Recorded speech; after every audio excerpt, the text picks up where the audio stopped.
Hello everyone, मेरो अर्को भ्लगमा तपाईँहरूलाई स्वागत छ। यो हजुरहरू सन्चै हुनुहुन्छ होला। म चाहिँ हल्का बिरामी छु भनौँ न।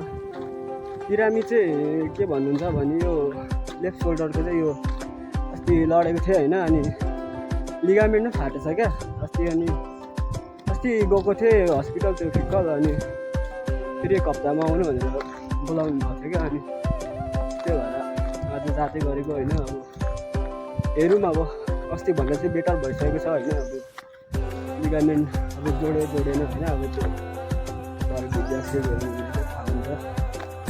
त्यही हो साथीहरू। अब गाउँघरमा चाहिँ मेरो कोही साथीहरू छैन नि त, म एक्लै हो, अनि त्यही भएर लाम्थ्याङ हिँड्दिनँ हो चल्दैको साथीहरू। अब भरे फिकलमै भेटौँ न साथीहरू।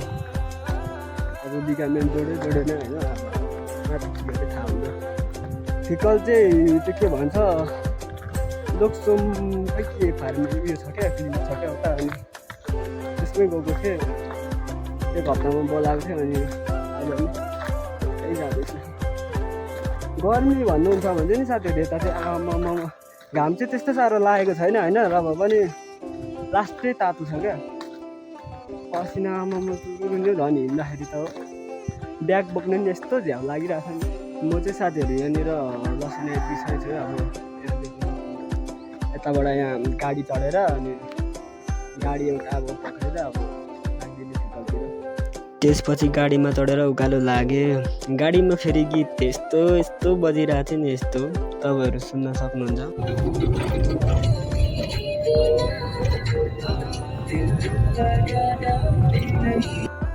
कन्यामको भ्यू हेर्दै उकालो लाग्यो। तपाईँहरू कतिजना कन्याममा आउनुभएको छैन भने चाहिँ एकचोटि चाहिँ भिजिट गर्नै पर्ने यो एउटा प्लेस हो कन्याम। फिक्क क्लिनिक पुगेर त्यसपछि हात देखाएको त फेरि आउनु पो भन्नुभयो।